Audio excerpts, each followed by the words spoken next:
ఒకసారి మనతో పాటు దాసోజు శ్రవణ్ గారు కూడా జాయిన్ అయ్యారు. మీరు ఇద్దరు లైన్ లో ఉండండి. హనుమంతరావు గారు, పాయల్ శంకర్ గారు. దాసోజు శ్రవణ్ గారు, రేపు ఉదయం పోలీసులు తర్వాత అంటే డీజీపీ, కలెక్టర్లు, ఎస్పీలతో స్టేట్ ఎలక్షన్ కమిషన్ సమావేశం కాబోతుంది. బహుశా రేపు సాయంత్రం ఎల్లుండో నోటిఫికేషన్ ఇవ్వచ్చు అంటారు. 29th నాడు ఇస్తారండి, నేను చెప్తున్నా కదా. 29th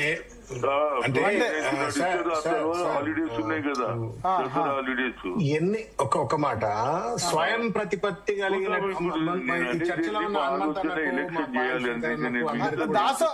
హనుమంతరావు గారు, రోజుల నుంచి ఎలక్షన్ ప్రాసెస్ జరుగుతలేదు. ఎలక్షన్ పెట్టాలి, బడుగు బలైన వాళ్ళకు రాయలే, వాళ్ళకు ఇది లోకల్ బాడీలు, సర్పంచులు, మండల ఎన్నో రోజుల నుంచి పెండింగ్ ఉంది. దాన్ని చేయాలి అనేది ముఖ్యమంత్రి గారి కమిట్మెంట్. ఓకే, 29 నోటిఫికేషన్ ఇస్తారని మీరు అంటారు మండే, అంతే కదా? తప్పక ఇస్తారు. Thank you. ఓకే, దాసశ్రవణ్ గారు మండే నోటిఫికేషన్ అంటారు వి హనుమంతరావు గారు. నేనేమంటున్నా అంటే అన్న, హనుమంత్ అన్నకు, పాయల్ శంకర్ అన్నకు మీకు హృదయపూర్వకంగా నమస్కారం.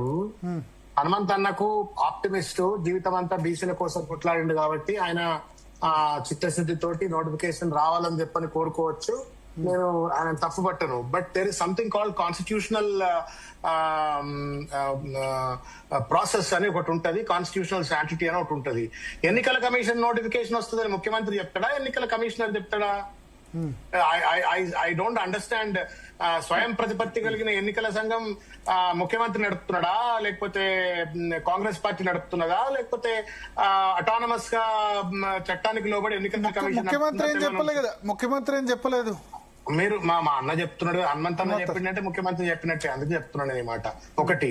రెండోది ఏంటంటే ఎన్నికల కమిషన్ నోటిఫికేషన్ ఇచ్చినట్టయితే ఏ రిజర్వేషన్ ప్రాతిపదిక మీద వీళ్ళు ఎన్నికలు పెట్టబోతున్నారు పెద్ద ప్రశ్న. 69% అంటున్నారు. అవును, 69% ఇవ్వడానికి మరి వీళ్ళు బిల్లులు పెట్టినారా? బిల్లులు అప్రూవ్ అయిందా? గవర్నర్ ఎండోర్స్ చేసి జీవో ఇచ్చి పోతారట. ఎట్లా జీవో ఇచ్చి రేపటి నుంచి ఇప్పుడు దసరా హాలిడేస్ ఉన్నాయి కోర్టుకు. Sir, Ambedkar రాజ్యాంగమా, అనుమూల రాజ్యాంగమా sir?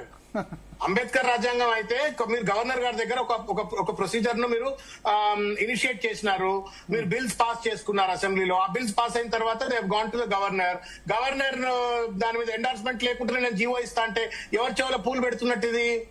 అంటే కోర్టుకు పోకుండా ఎవరు కూడా కోర్టుకు పోయే సమయం లేకుండా. సార్ నేనేమంటారు అన్నా, నేను ఒక మాట చెప్తున్నా.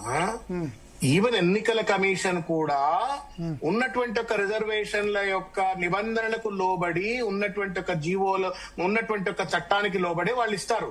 బట్ గవర్నర్ ఎండార్స్మెంట్ లేకుండా at another constitutional body, governor is a constitutional entity and election commission is a constitutional entity. They are not governments, they are constitutional entities. అవి కాన్స్టిట్యూషనల్ బాడీస్. అవి నువ్వు గవర్నర్ దగ్గర ఫైల్ పెండింగ్ ఉన్నది నీకు ఇస్తా అని చెప్పానంటే ఇదంతా ఏంటంటే చిన్నపిల్లలు ఆడుకున్నట్టే ఆడుకుంటుంది ప్రభుత్వం. ఇంకోటి, అసెంబ్లీలో ఒక బిల్లు మీద చర్చ జరిగి గవర్నర్ దగ్గర పెండింగ్ ఉన్నప్పుడు ప్రభుత్వం ఏ రకమైనటువంటి జీవో ఇయ్యరాదు. నీకు గవర్నర్ పంపకుండా శాసనసభలో చర్చ జరగక ముందు ప్రభుత్వం ఏదైనా నిర్ణయం తీసుకుంటే అదొక రకమైన మార్గం. కానీ ప్రభుత్వం శాసనసభలో చర్చ జరిగి గవర్నర్ దగ్గర పెండింగ్ ఉన్నటువంటి సమయంలో జీవో ఇస్తామంటే న్యాయ కోవిదులు చెప్పేటటువంటి మాట ఏంటంటే ఎక్కడ చెల్లుబాటు కాదంటారు, ఏ మాత్రం అవకాశం లేదని చెప్తారు. అన్న వాళ్ళ నా బాధ అంతా ఏంటంటే హనుమంత్ అన్న బాగా ఉన్నాడో లేడో లైన్ లో నాకు తెలియదు, లేరు కదా.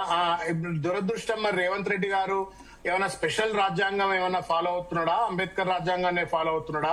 ఆయన అడ్వకేట్ జనరల్ సుదర్శన్ రెడ్డి గారిని కన్సల్ట్ చేసే నిర్ణయాలా, లేకపోతే వాళ్ళు ఇష్టం వచ్చినట్టు మన్మాని లెక్క బీసీల చెవులలో పూలు ఉన్నాయి, వీళ్ళు ఎమోషనల్స్, బోలబాలగాళ్ళు ఏమన్నా ఆటలు ఆడుకోవచ్చు? మరి ఇప్పుడు ప్రభుత్వం ముందున్న మార్గం ఏంది? వాళ్ళు ఏమంటారు, రాష్ట్రపతి బిల్లు యాక్సెప్ట్ దాన్ని తిప్పి పంపించలేదు, అట్లే ఉంచుకున్నారు. గవర్నరు అదే విధంగా ఉంచుకున్నారు.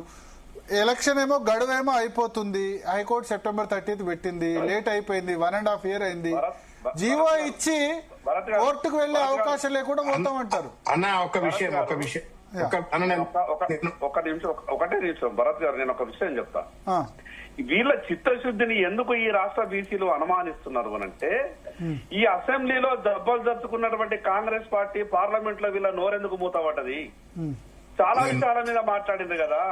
పార్లమెంట్ లో ఈ కాంగ్రెస్ పార్టీ ఏ ఒక్కరు కూడా ఈ శాసనసభలో ఒక్క నిమిషం పాయల్ శంకర్ గారు, కొంచెం శ్రవణ్ గారు మాట్లాడతారట. శ్రవణ్ గారు అన్నా, నేను step in to A meeting అన్న, వేరే మీటింగ్ వెళ్ళాలి.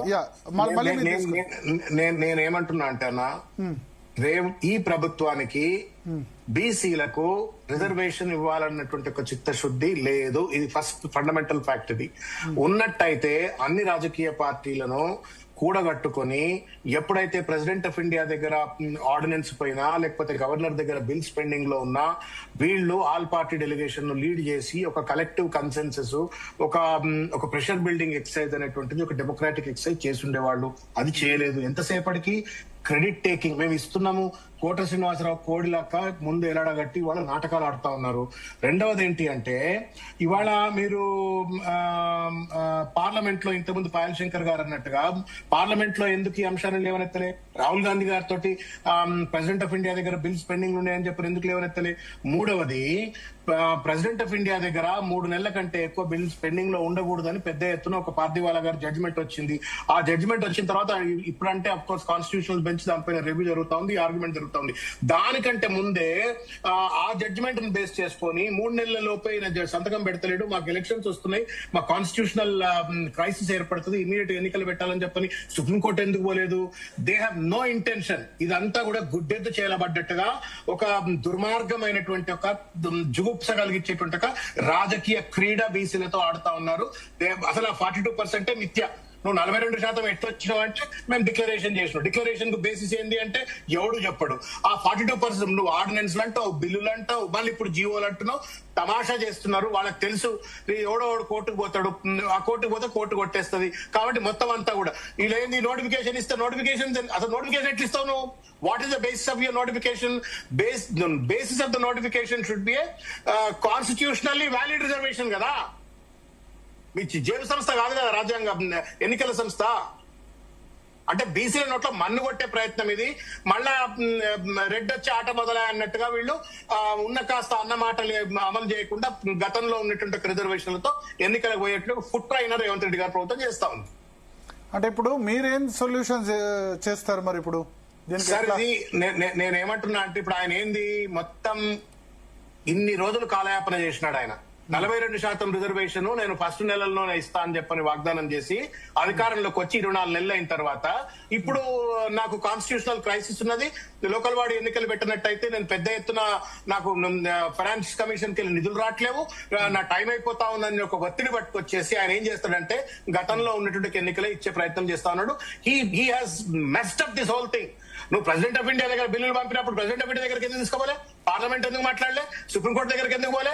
అది అక్కడ పెండింగ్ లో ఉండగానే ఆర్డినెన్స్ ఎట్లా పట్టుకొచ్చినావు? మళ్ళీ బిల్లులు ఎట్లా పట్టుకొచ్చినావు? అక్కడ పిల్లలు ఆట ఆడతారా? ఇలానా ప్రభుత్వంతో?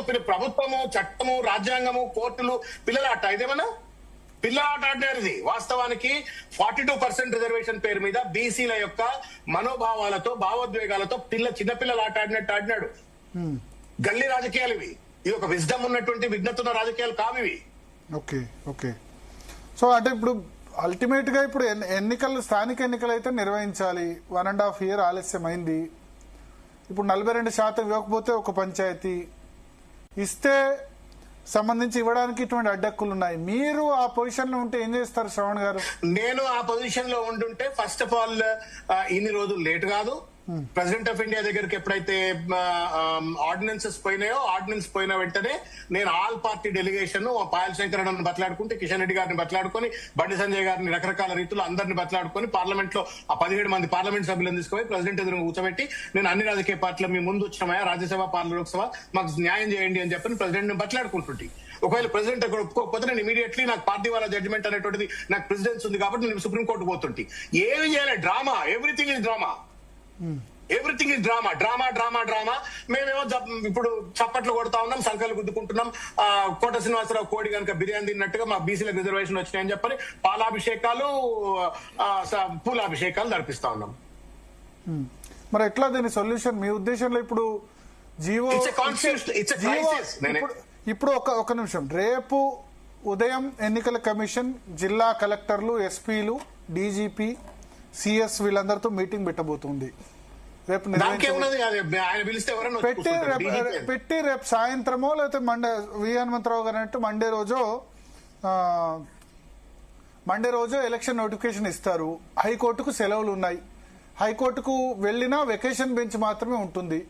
సో ఇప్పుడు రాష్ట్ర ప్రభుత్వ ఉద్దేశం ఏంటంటే ఒక్కసారి నోటిఫికేషన్ ఇచ్చిన తర్వాత ఎన్నికల సంఘం విధుల్లో జోక్యం చేసుకోజాలవు కోర్టులు అన్నది రాష్ట్ర ప్రభుత్వ ఉద్దేశం. మీరు కూడా అడ్వకేట్ కాబట్టి నేనేమంటున్నానా, మీరు నోటిఫికేషన్ ఎన్నికల కమిషన్ ఇవ్వాలంటే కూడా వాళ్లకు రాజ్యాంగ నిబద్ధత కలిగినటువంటి ఒక అన్ని రకాలైనటువంటి ఒక క్లియరెన్సెస్ ఉన్న తర్వాత మాత్రమే వాటి ప్రాతిపదిక మీద నోటిఫికేషన్ ఇస్తారు. కానీ రేవంత్ రెడ్డి గారు ఫత్వాల మీద నోటిఫికేషన్ ఇవ్వరు కదా. బట్ రాష్ట్ర ప్రభుత్వం ఇప్పుడు రాష్ట్ర ఎన్నికల సంఘం ఇస్తామని చెప్తున్నారు కాంగ్రెస్ నేతలు ఓపెన్ గా. నేను Mahesh Kumar that is what is my contention. ముఖ్యమంత్రి గారు ఎన్నికల కమిషనరా లేకపోతే రాజ్యాంగ నిబద్ధత కలిగినటువంటి ఒక స్వయం ప్రతిపత్తి కలిగినటువంటి ఒక ఎన్నికల commissioner? First of all they have to answer. Number 1. Number 2, ఎన్నికల కమిషనర్ కూడా రాజ్యాంగానికి లోబడిస్తాడు కానీ అనుమల రాజ్యాంగానికి లోబడివాడు. ఒకవేళ ఇస్తే ఇక మనది ఇట్స్ అ క్రైసిస్. ఈ రాష్ట్రంలో అంబేద్కర్ రాజ్యాంగం లేదు, రేవంత్ రెడ్డి అనుమల రాజ్యాంగం అమలు చేస్తున్నాడు అనుకోవాలంతే. ఓకే, తర్వాత నిలబడదా కోర్టులో? అంటే ఇప్పుడు వాళ్ళు చేసేది సరే, ఎన్నికల కమిషన్ చేసేది మంచి కాజ్ కోసమే కదా. బీసీ రిజర్వేషన్లు ఇద్దామన్న ఉద్దేశంతో ఎవరో ఒకరు అన్న ఈ ప్రశ్న మీరు అడుగుతున్నారు, మంచి ప్రశ్నే. బట్ కాన్స్టిట్యూషనల్ శాంటిటీ ఒకటి ఉంటది. తర్వాత నేను చేయడం కోసం చేసి అది నిలబడకపోతే నేనేం చేయాలా? డ్రామాకు టెనబిలిటీ ఉండాలి కదా. రేవంత్ రెడ్డి గారు డ్రామాలు చేయొచ్చు, ఆ డ్రామాకు కాన్స్టిట్యూషనల్ టెనబిలిటీ లేకపోతే అది ఎట్లా నిలబడుతుంది రేపు పొద్దుగాల? ఎవడో పనికిరాని తోటి కేసులు వేపిస్తారు కదా మళ్ళీ వాళ్ళే. ఓకే, దాని అంటే ఇప్పుడు వాళ్ళ ఉద్దేశం ఏంటంటే ఎన్నికల కమిషన్ ఒక్కసారి నోటిఫికేషన్ వస్తే జోక్యం చేసుకోజాలవు ప్రభుత్వాలు అని అంటున్నారు.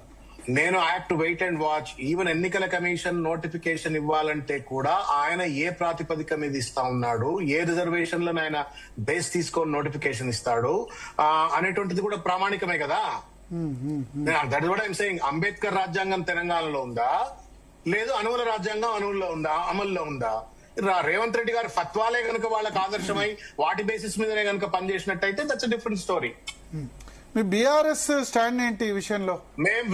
We want 42% reservation as promised by them. Number 1. Number 2, we are very clear that Revanth Reddy is playing with our emotions. మా భవిష్యత్తులతో ఆట ఆడుతున్నాడు. చేతిలో ఉండే ఆయనకు ఒక ఆపర్చునిటీ ఉండే. ఫర్ ద ఫస్ట్ టైం ఇంత పెద్ద ఎత్తున ఒక కులగణన చేసి తప్పో ఒప్పో చేసింది. శ్రవణ్ గారు బ్రేకింగ్ న్యూస్ అందుతోంది. 42